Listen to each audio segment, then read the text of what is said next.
Hello everyone, I am coming to you live from the backyard of Hooks Hollins here in Ohio to discuss the dangers of letting your pet rabbit play outside. Many will argue that wild rabbits are outside, so why can't pet rabbits be? Well, we have to remember that wild rabbits are accustomed and adapted to the threats that they face, whereas pet rabbits don't always have the innate responses and ability to handle the stress of the dangers outside. So it is our responsibility to protect them and to ensure their safety when outside. Stay tuned to find out more.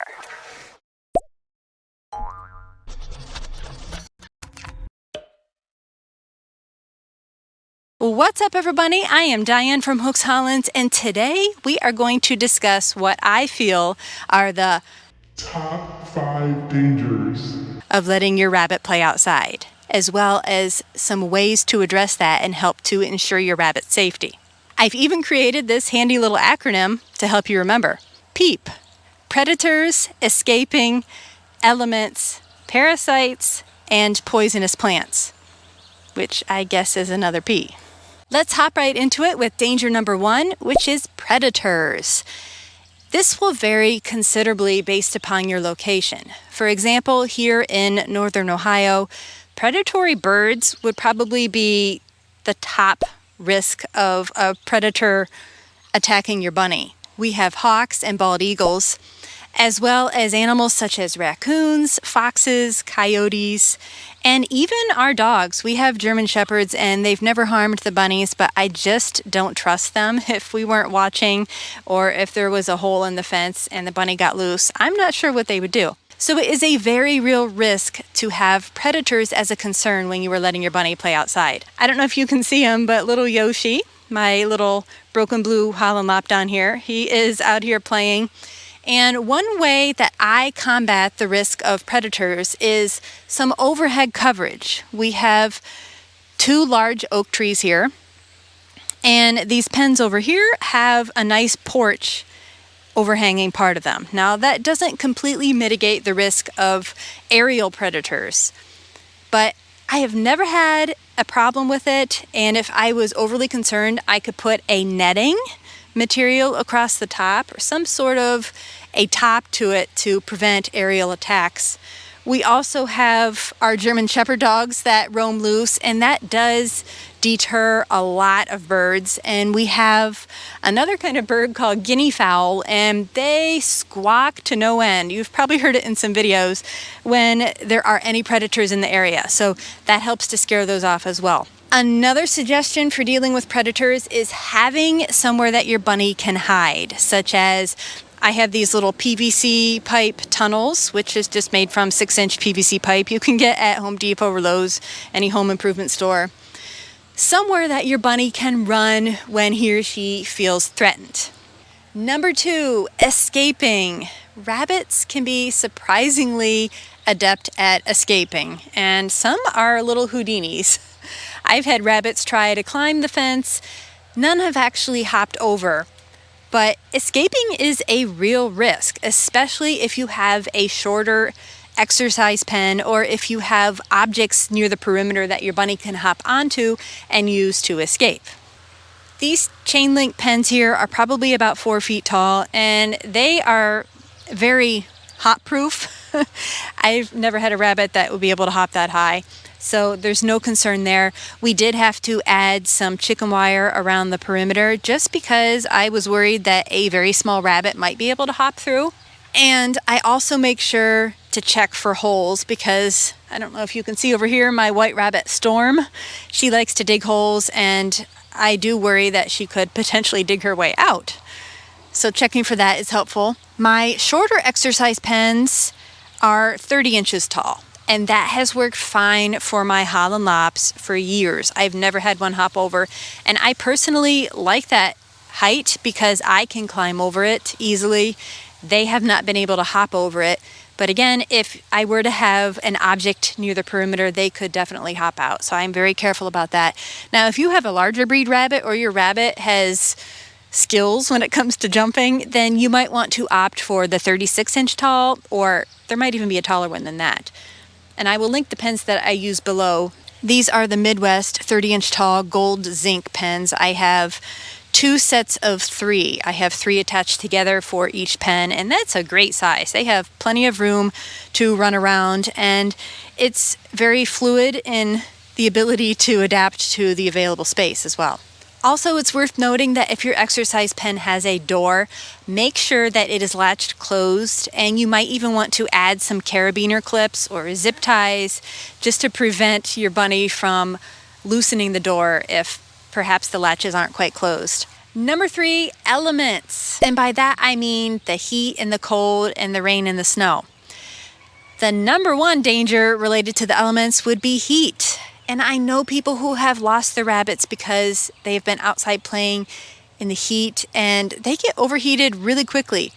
Imagine if you put your winter coat on and went outside on an 85-degree day and it was sunny. It wouldn't feel good. And the same goes for rabbits, and even more so because they are such fragile prey animals, and so the risk is magnified compared to whether, we're outside in it. Provide shade so your bunny can get out of the sunshine. Aim for the overcast days because that really helps. And my personal recommendation is that anything mid-80s or above Fahrenheit, I wouldn't let my bunny play outside much, if at all. I often will limit the playtime to maybe 20 minutes to a half hour when it is hot, and I definitely don't put my bunnies out in the heat of the day, in the morning, in the evening. That's the best time, and they're typically more active at that time too. Right now it's in the morning, and my bunnies are very active, and it's a nice 75-degree summer day, mostly overcast, so it is perfect. But be very careful in 80-degree and above temperatures, especially in the sun. Give your rabbit a place to get out of that sun, and be very careful about the temperature. Now, when it comes to cold, rabbits are much more tolerant. I let my bunnies play outside, 30 degrees Fahrenheit, 40, 50, and you also have to keep in mind the discrepancy between the environment that they are used to, indoors or wherever you are keeping them, and the temperature outside. For example, I keep my bunnies at 61 degrees Fahrenheit in the winter, and so when it's 30 degrees out, that is not that big a difference when you're talking about going colder. Now, when it's summer and it's hotter, that's a completely different story. The colder it gets, the more I limit the amount of time that they are outside. And I also am very careful about taking cues from them, whether they're ready to come inside or not. And I'm sorry if that is noisy. We have baby guineas back there, and they are so loud. Obviously, when it comes to rain, you don't want to let your bunny get wet. That could be very dangerous for them, so don't let your bunny play in the rain. Now, snow is a bit more controversial because I have a couple videos showing my rabbits playing in the snow, and some people get all bent out of shape about it, but you have to remember they can handle the cold really well. You just want to keep them out of the drafts, and I'm not letting them out on a 15-degree day in the snow. When it's warmer in the 30s and we have snow, the bunnies really seem to enjoy playing outside in it, and if I see them hopping around and digging, I know they're still enjoying it. So I do think you can let your rabbit safely play in the snow if you are careful about monitoring the temperature and whether or not they're enjoying themselves outside. You obviously don't want your rabbit to get soaked with snow and be cold. Danger number 4 is parasites. And I know that's a gross one that most people don't want to think about, but believe it or not, I get a lot of questions, particularly about preventing flea and tick issues with rabbits when they're playing outside. Now, I will say that in the many years that I have had rabbits playing outside, I've never had an issue with fleas or ticks. And obviously, I wouldn't let my rabbit play in an area if the grass was tall or if you knew you had a lot of ticks. We keep the grass mowed pretty low here in the bunny pens. We use a little electric weed trimmer, so it's really easy to maneuver around this small space. And if I were sharing this area with other animals, wild animals especially, or if I knew I had a lot of ticks in the area, then I probably wouldn't let my bunny outside. It's not worth the risk. Fleas, thankfully, and mites are easy to address with a topical product that you get from your vet. It's prescription. It's called Revolution. That's the brand name, and there might be others. There might be a generic form, but I have never had an issue with fleas, but occasionally I have had instances of fur mites, and that's not uncommon, and they don't even have to go outside to get it. You can get it from the hay, but you will notice flakes, particularly on the back of the neck, or maybe on the head, maybe on the ears, like white, dry flakes. It looks like dandruff. And you can take your bunny to the vet and get some Revolution, or maybe even talk to your vet beforehand before this becomes a problem, and just keep a little tube on hand and find out the correct dosage. Another gross one that I thankfully have not had to deal with would be bot flies. Now, bot flies can bite your bunny and lay their eggs, and then the larva will hatch out, and that can cause abscesses, and you will need to take your bunny to the vet for that. But like I said, I've never had to deal with that. I know people who have, so it is a risk, but not particularly a common one. Another possibility would be pinworms. Now, if you look in your bunny's poop, and I know we all love to do that, right? And you see little teeny tiny white wiggly worms. Those are probably pinworms, and don't freak out because they're usually easy to eradicate and it's not uncommon. What I use for pinworms is a product called Safeguard Equibits. It's a pelleted form of a wormer, and I highly recommend talking with your vet. I'm not a vet, so if this were to become an issue, talk with your vet and find out the appropriate treatment for pinworms. And last but not least, poisonous plants. The biggest one that I have had to deal with this summer, because things have been so wet here in Ohio, mushrooms. All sorts of funky mushrooms of different types. There have even been some really creepy orange ones. I don't know what's poisonous and what isn't. I don't even know if my rabbits would try to eat them. So just to be safe, before I put my bunnies out, I go mushroom hunting, and I had to do that before I put these guys out. And I pick the mushrooms up and I throw them out just to be safe. Aside from mushrooms, take a look at the area that your bunny will be and just see, are there any other plants that you feel could be a potential threat? You might want to research those, pull them out if you're suspecting that they might not be good for your bunny. If you have any trees in your bunny's area or branches down on the ground, research it and see, is it a wood that's safe for bunnies to eat? We have oak trees here, and I don't want the bunnies chewing on those branches, so if there are any branches laying on the ground, I pick them up and throw them out.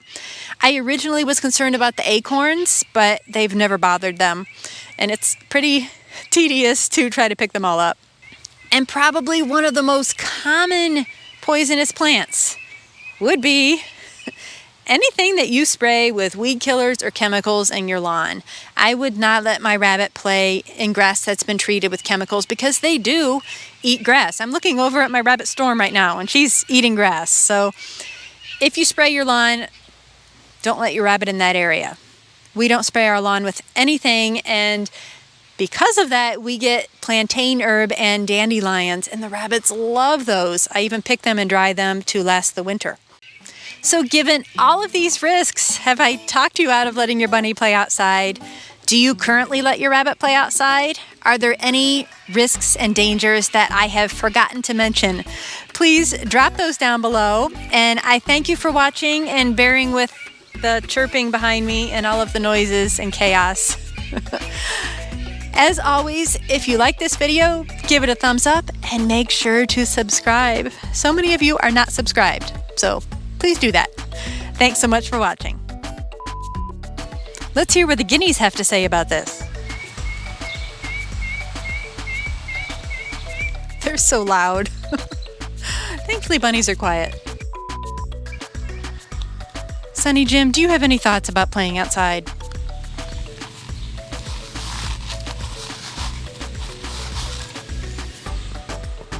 He just chinned my microphone.